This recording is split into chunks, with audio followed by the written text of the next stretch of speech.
예, 안녕하세요. 심플러트입니다.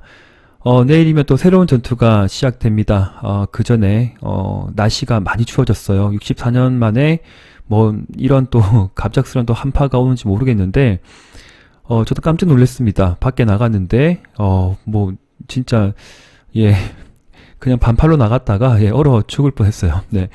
이렇듯 개인의 또 건강, 예, 감기 조심하시고, 아프지 마시고, 오랫동안 또 건강한 주식 생활 오래 하실 것 같으면, 네, 개인의 또 이제 면역 잘 유지, 그리고 더 키우시기를 응원 드리겠습니다. 맛있는 거 많이 드셔야 됩니다. 네, 따뜻한 음식, 물 많이 드시고요.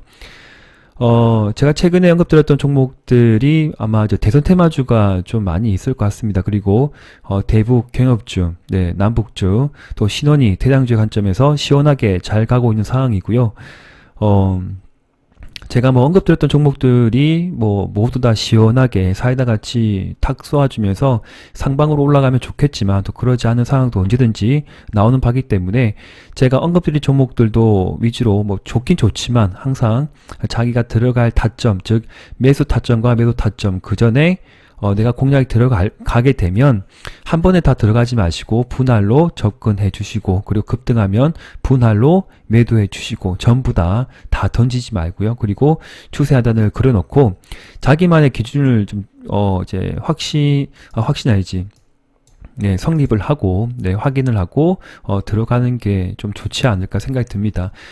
홍준표 관련주가 또 금요일날 또 왔다 갔다 많이 했죠. 또 왔다 갔다 할 때 그냥 한 번에 도 이렇게 훅 털리지 말고, 5일선을 이탈하지 않는 조건이라는 생각을 가졌다고 하면, 내가 1,000만 들고 있으면 고점에서 좀 일부 팔아보는 건 좋지만, 마지막 5일선 내가 생각했던 기준이 크게, 추세나 기준이 크게 이탈하지 않는 조건이라고 하면 마지막 종가 베팅도 다시 하면서 내가 보유할 수 있는 그 주식수는 끝까지 보유해 가는 전략은 괜찮습니다. 네, 그래야만이 또 돈을 벌 수가 있겠죠.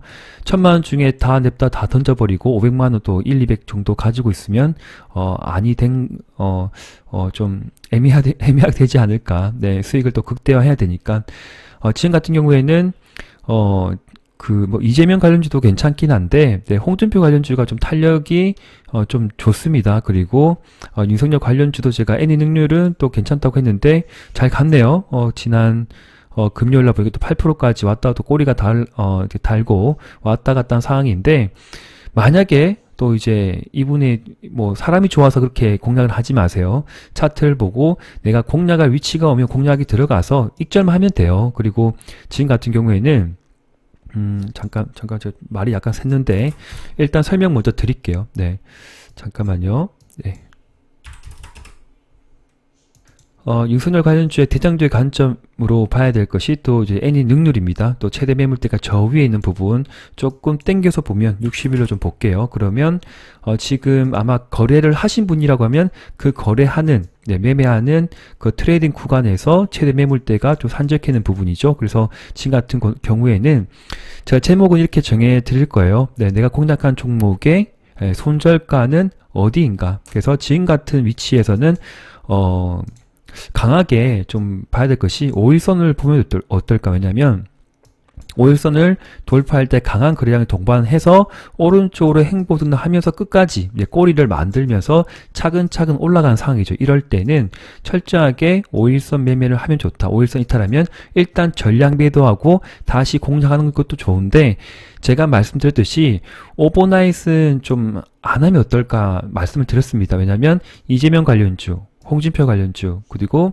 윤석열 관련주 여러 가지 종목이 있는데 전부 다 매매할 수가 없어요. 그리고 전부 다 따라갈 수가 없다라고 저는 생각이 듭니다. 그래서 제가 언급된 종목들이 3개, 5개 된다. 그러면 그 중에서 한두 개만 좀 선택을 초이스해서 공략하면 어떨까. 언제든지, 네, 모두 집중해서 공략할 수가 없기 때문에 저도 그러합니다. 그래서 제가 언급드렸다 하더라도 저는 한두 가지만, 한 개는 길게 끌고 가는 것도 있을 것이고, 한 개는 단기 단타 병행하면서 스윙으로 가져가는 것이 있을 것 같고요. 네, 그렇게 자기만의 전략을 가지고 와야 돼요. 아무 생각도 없이 매매하시면 안 됩니다. 그래서 지금의 위치는 여기 구간을 짧게 손절가 보고 가지고 갈 수 있는 부분인데, 거래가 없이 떨어진다 그러면 일단 관망 위에 21선까지 지켜보고 터치하고 다시 올라갈 수 있어요. 악재가 나오면 터치하고 꼬리가 만들고 올라갈 수 있습니다. 근데 거래가 있는지 없는지도 함께 확인해 보시는 방법도 좋겠죠. 항상 거래량과 함께 보세요. 그리고 이제 홍준표 관련주 다시 돌아와서 경남스틸이랑 좀 강한 흐름입니다. 이렇게 장대 음봉을 다 싸잡아 먹는 이렇게 안아버리죠. 또 강세 일봉이, 장대 양봉이 여기에서 하반경지 크게 나왔던 부분, 그리고 잘 보세요. 꼬리가 계속 달리죠. 밑에 위에도 달리죠. 팽팽한 거예요. 팽팽한 대기 어떤 악성 매물들이 있으면 여기를 또 이제 도달할 때 또 던지는 친구들이 있겠죠. 분들이 있겠죠. 그럼 소화를 하고 올라가는 상황인데 나쁘지 않죠. 올라가니까. 그래서 지금 같은 경우에 매매를 하시는 분이라면 철저하게 어떻게 보면 좋을까요? 추세를 대략적으로 그려보고 이 추세가 이탈되지 않는 조건, 분명히 제가 선 그어드렸어요. 이탈하면 전량 매도, 이탈하지 않는 경우에는 끝까지 스윙으로 가져가도 홍준표는 괜찮다라고 생각이 듭니다. 한 일주일 정도는 봐도 되지 않을까. 그래서 함께 봐야 될 것이 또 한국선제. MACD가 돌아가는 상황이 나올 것 같고요. 아마 계속적으로 좀 거래가 좀 확대되는 부분, 거래가 확대되고 5일선은 탄탄히 지지받고 21선 제가 내려온다 그랬죠. 그리고 5일선은 올라가고, 그러면 여기에 포켓이 만들어지고 거래가 좀 더 활성화되면 다시 한번 장대 양봉도 날 확률이 높다라고 언급을 좀 드립니다. 그리고 함께 봐야 될 것이 또 뭐다? 경남스틸, 한국선제, DSR. DSL 제강의가 있는데 그 종목 하지 마세요. 신용 비율이 꽤 높습니다. 신용 비율이 한 8%, 9% 되는 것 같은데 좀 변할 수가 있으니까 매일 체크해 보시고, 내가 공략한 종목이 가능한 언더 7, 7 이하로 되는 종목들을 컨트롤 하시고, 신용 비율이 높은 종목은 저는 매매 대상으로 잡지 않습니다. 제가 혹시 매매를 잘못했다 하더라도 하루 이틀 흐름을 보고 애매하면 바로 1%든 2%든 수익이 나든 아니면 손실 2, 3% 난다 하더라도 그냥 저는 던집니다. 제가 실수한 부분이고 매매 대상으로 잡지 않는 나만의 또 기준이기 때문에 저는 컨트롤하지 않는다. 그렇게 그냥 정하는 거예요. 정하면 깔끔해요. 뭘 그렇게 복잡하게 생각해요. 이렇다 저렇다. 기준만 정하면 돼요. 아니면 던지면 되죠. 손실이 났다. 어쩔 수 없잖아요. 계속 안고 있는 것보다 낫지 않을까요? 던지고 다시 좀 더 공부하고 노력해서 또 공략하고, 그럼 됩니다. DSR 같은 경우에는 이제 우하향 추세를 돌파, 이제 안착. 내일 같은 경우에 다시 한번 지지를 받고 MACD가 돌아가는 똑같은 흐름이에요. 거래가 또 활성화되고 5일선 지지받고 5일 지지받고 21선을 또 강하게 돌파 흐름이 나오면 또 한 번의 상승의 마디가 나올 것이다. 그래서 목표 가격대는 여기를 보고 11,000원 이상에서는 익자를 챙기는 전략은 좋습니다. 그런데 거래가 없는 상황에서 갑자기 10% 이상 급등한다. 그러면 일단 분봉을 보고 절반 정도는 익자를 땡깁니다. 챙기고 내려주면, 꼬리가 만들어지면 종가 재미수. 근데 종가 재미수 할 때 기준은 항상 양봉일 때는 재미수입니다. 장중. 아마 장 후반에 양봉이 아닐 경우에는 관망 그 다음 날에 베팅할지 정하는 것입니다. 어떠한 종목이든지 어떠한 재료든지 저는 매매는 자기만의 기준 그렇게 정하면 되는 거예요. 잘 정해 보세요. 저는 그래요. 심플로는 그렇게 생각이 들어요. 그래서 홍준표 관련주 공략하신 분들은 경남스틸, 한국선제, DSR 세 가지 열어놓고 보시면 될 것 같고, 좀 안정적으로 하고 싶다. 이제 반도체 관련 종목들 좀 이제 공략을 해보고 싶다. 그러면 제가 한 번씩 거론했던, 여기 제가 처음에 언급드렸던 종목입니다. 파인덴시 같은 경우에도 홍준표 관련주를 엮인 바가 있습니다. 그래서 장중 한 차례 상승하고 갑자기 또 20% 이상 이렇게 급등이 나왔던 종목이거든요. 그러면 다시 한번 여기를 치닫고 올라갈 수가 있는데 애매해요. 거래가 너무 없어요. 거래가 없어서 언제 어느 때 갈지 모릅니다. 그런데 한 번이라도 파인덴시를 가지고 수익을 나신 분이라고 하면 눌러줄 때는 뭐 다시 재차 공략해도 되지 않을까. 수익을 한번 챙긴 분이니까. 네. 그런 생각이 듭니다. 네. 이게 좀 수상해요, 이 종목. 여기도 스테이션이죠. 스테이션이죠. 가다가 갑자기 이제 꺾여주고, 뭐, 음보 한두 개 나왔다가 갑자기 올려주거든요, 장중에. 네, 못 따라가요. 네. 거래량도 애매한 부분이고, 또 주식수, 거래 이제 호가도 쌓이는 그 잔량들 되게 작기 때문에, 그러니까 세력이 마음 먹으면 갑자기 그냥 VI 땡겨버리고, 이제 말아버립니다. 그래서, 직장인 분들은 지금은 좀 애매한 것 같아요. 제가 직장인 공략 가능하고 해서 한 달 정도 스윙으로 가신 분들은 익절 잘 챙기셨을 것 같은데, 지금 같은 경우에도 안고 있는 부분이라고 하면 괜찮습니다. 그리고 만약에 평단가가 좀 높다, 이때 매매를 하셨다 그러면 지금은 평단가 관리가 필요한 시점이지 않을까, 그렇게 말씀드리고, 보강상황까지는 하지 말죠. 네, 그냥 경납스틸, 한국선제 DSR 중에 한 가지 가능할 것 같고요. 대장주 관점은 경납스틸하고 한국선제가 왔다 갔다 해요.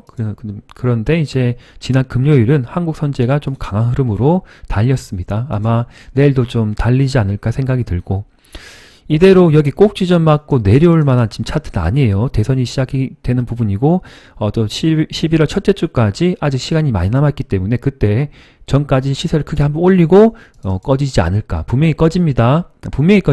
근데 수익을 줄 때는 또 익절을 잘 챙겨보세요. 한 번에 꺼지지 않을 거예요. 이전 전고점을 저는 한번 돌파를 하고 한 번에 상승의 마디가 만들어주고 그때 이후에 꺼질 것 같습니다.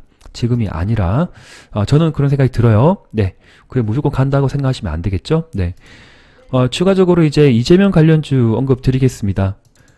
범량건영은 제가 매매를 좀 했던 종목이고요. 그리고 이제 일성건설도 매매를 단기 플레이 계속 이제 조금씩 큰 돈으로 제가 베팅을 하지 못하고 흐름을 또 저도 실적 내공을 꾸준하게 쌓아야 되고 유지하기 위해서 주식의 감을 유지하기 위해서는 항상 일주일에 3-4번은 매매를 합니다. 작은 금액이라도 매매를 한 상황인데 괜찮은 수익을 조금씩 줬던 친구들이에요. 저도 이제 점심값, 차비 이런 거가 필요하기 때문에, 저에게 참 효자의 종목들이에요. 일성건설, 범량건영, 네, 그 WI까지 이 세 종목 함께 열어두고 보시고, 이재명 관련주 공략을 원하신다고 하면, 전 다른 종목보다는, 그냥 이런 종목들, 만약에 내가 손발 빠르다, 내공이 높다, 분봉 매매 자신 있다 그러면 일성건설 큰 수익을 챙겨줬, 상한가 2번 나왔잖아요. 네, 상한가 2번 나오고 여기도 장중 또 25%까지 상승했던 종목입니다. 분명히 꽤 큰 수익을 단기 플레이에서 줄 수 있었던 종목이었고 수익을 챙긴 분이라고 하면 재차 또 21선까지 내려줄지 어디까지 내려줄지 아니면 장대 양봉에서 중심선 타고 지지받고 갈지 모르겠는데, 일단 지금 같은 구간을 스윙으로 간다고 보시는 분은 큰 금액을 베팅할 수가 없어요. 이때 베팅하는 금액과 지금 상태에 베팅한 금액은 전혀 다릅니다. 1000만원이면 500만원 밖에 베팅할 수 없는 자리입니다. 언제든지 다시 내려올 수도 있기 때문에 그러한 거죠. 네, 안 가면 좋겠지만 여기서 지지받고 저는 재차 7,500원 돌파 이후에 만원까지 또 올라가기를 기대하고 있는 종목인데, 저는 개인적으로 네, 이분이 좀, 네, 이 관련된 그분이, 네, 또 문제가 털면 먼지는 나겠죠. 근데 그러한 먼지가, 예, 기침을 계속 유발하고 기분 나쁘게 만드는 먼지는 아니지 않을까. 저는 개인적으로 그렇게 생각이 들어요. 또 많은 분들은 아니다라 생각을 하겠지만, 정치에 대해서 왈가불가할 생각도 없고, 제가 이전에 말씀드렸듯이 우리는 뭐다? 네, 주식쟁이, 차트쟁이, 수익만 챙기면 그냥 됩니다라고 말씀드리고 싶습니다. 네, 저 개인적인 의견을 말씀드린 분들 아무 도움이 안 되겠죠? 네, 자, 잘 갈 것 같은데요. 네, 이대로 꺼진다? 좀 제한적이지 않을까. 네, 꺼질 수도 있겠지만, 근데 제가 앞서 말씀드렸듯이 베팅의 금액이 많아서는 안 돼요. 네, 그 초보자분들은 하지 마세요. 일성건설은 절대 하지 마세요. 말씀드렸어요. 그리고 이제 우하향 추세를 돌파하고 올라가는 종목은 괜찮죠. 여기 꼭대기에 있는 위치가 아니기 때문에 떨어진다 하더라도 크게 위협받거나 큰 손실을 줄 만한 그런 위치가 아니라고 저는 생각이 듭니다. 범량건영이에요. 그래서 꼬리를 만들고 금요일도 이제 7.36%로 끝났던 부분이고, 범량건영은 제가 한두 번 또 말씀드렸어요, 분명히. 네, 오늘 또 말씀드린 게 아니라 여러 번 설명드렸던 종목이고, 그리고 이제 금요일날도 18.6%까지 예, 크게 올라갔다가 반토막 난 상태인데 올라갈 때는 절대 매수하지 마세요. 네, 떨어질 때 종가 베팅은 괜찮고 익절 챙기고 종가 베팅은 괜찮고 그리고 이때 매매하신 분이라고 하면 스윙으로 5일선 매매를 하시면 될 것 같고요. 그리고 만약에 내일도 시가 이어 눌러준다. 뭐 2, 3%도 내려줄 수 있습니다. 눌러주면 눌러주는 대로 분봉을 보고 예, 조금씩 담아가도 괜찮지 않을까. 그 손절가는 뭐다? 손절가는 지금 공략하신 분들은 철저하게 5일선 잡고 봐야 될 것이다. 예, 그리고 MACD가 양으로 이제 전환될 것 같네요. 추세 전환이 되고 점차 거래가 좀 더 활성화된다고 하면 이전 고점의 중심선 여기까지는 네, 도달할 힘이 충분한 또 종목이지 않을까 그런 생각이 들겠습니다. 언제든 깊게 내려옵니다. 깊게 내려옵니다. 쭉 내려주죠. 네, 올라갈 때 익절을 잘 챙기고 내려줄 때는 흐름이 보고 또 뭐 비중 축소할 때 해야 돼요. 계속 안고 있지 말고 어디까지 내려갈지 모릅니다. 네. 초보자분들은 좀 애매하긴 하다. 네, 근데 초보자분들은 자기만 기준 딱 정하고 손절가 정하고 투자 베팅 금액도 네, 잘 좀 나눠서 해보세요. 네. 그리고 추가적으로 이제 정책 관련주, 남북 경협주 중에 저는 이제 신원을 끝까지 연말까지, 연말 연초까지 안내해 드리겠다고 말씀을 드렸어요. 그만큼, 네. 관심이 많았던 종목이죠. 그리고, 이제 금요일 같은 경우에도 좀 일찍 매도한 바도 좀 있었는데, 저 같은 경우에는 좀 그랬습니다. 안타깝게. 그런데 더 올라가 버렸어요. 네, 장중 좀 약세였거든요. 네. 약세였는데 좀 애매했는데 다시 이때부터 돌려 세우더니 갑자기 또 이제 뉴스가 나오면서 이제 치닫고 있는 상황. 네, 쭉 올라갑니다. 근데 올라갈 때는 첫 번째 긴 양봉이 나올 때는 매도 아니에요. 끝까지 다시 재매수의 관점이죠. 여기 고점을 돌파하고 우하행 추세죠. 항상 체크하세요. 라인을 긋고 돌파할 때는 매수의 자리이지 돌파 매매입니다. 홀딩 혹은 매수의 자리이지 매도의 자리는 아니다. 그리고 뭐 3개, 7개 정도 올라갔을 때는 단기 익절은 괜찮죠. 네, 수익을 줬으니까. 그리고 절반 정도는 끝까지 끌고 간 전략도 괜찮습니다. 그래서 라인을 좀 그어드리면 라인보다는 여기선이죠. 3,500원 라인.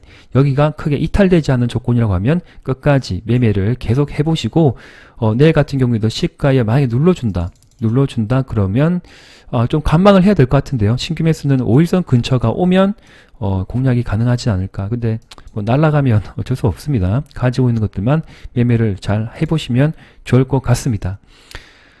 제가 최근에 언급드렸던 종목들이 최소한 5에서 10%, 많게는 20%까지 간 종목도 많습니다. 뭐 제가 모든 종목들 공략해서 수익을 거둬들였다는 건 정말 사기꾼이고 거짓말쟁이겠죠. 그러나 기법만큼 제가 매수든 매도든 손절가든 어느 위치에서 어떠한 캔들이 보여줄 때 나의 어떤 스테이터스, 네, 나의 어떤 위치가 어떻게 하면 좀 더 스마트할까라고 저는 이제 의견을 공유드린 바고 그 모든 것들이 정답이 될 수는 없겠지만 많은 분들에게 약간의 도움은 되지 않을까. 없는 것보다는 심플러가 없는 것보다는 괜찮지 않을까. 네, 그런 생각을 해보겠습니다. 그리고 제가 아무리 좋다 하더라도 한 가지, 두세 가지 몰빵하지 마세요, 제발. 5개. 그리고 좀 애매하다, 힘들다 그러면 뭐 7개까지 늘려가지고 분산으로 분산 투자, 그리고 분할 매수, 분할 매도 이렇게 나누어서 예, 자신이 없을 때는 분할로 하는 거예요. 네, 지금은 뭐 그 누가 무슨 자신감을 하겠어요. 저도 애매한데 그렇죠? 네. 자, 오늘 남은 시간 잘 보내시고 다음 주는 좀 더 씩씩하게 서로 웃으면서 네, 또 댓글도 남기고 인사를 나눴으면 좋겠습니다. 자, 공략한 종목들 다음 주, 이제 내일부터 또 새로운 주죠. 예, 장대 한번 빵빵 나오면서 또, 네, 즐거운 날 되기를 큰 응원 드리겠습니다. 오늘도 시청해주신 또, 패밀리 분들 감사드리고, 그리고 전체 구독자분들 감사드리고, 예, 그리고 그냥 눈팅만 하고 가시는 분들, 100분 중에 20분은 그냥 보고 그냥 가시는 것 같더라고요. 저 어플에 다 남거든요. 네, 그냥 가지 마시고, 좋아요, 뭐, 싫으면, 예, 구독하기. 클릭해주고 좀 가보세요. 네, 도움 되실 거예요. 네, 감사합니다. 심플러TV였습니다. 네.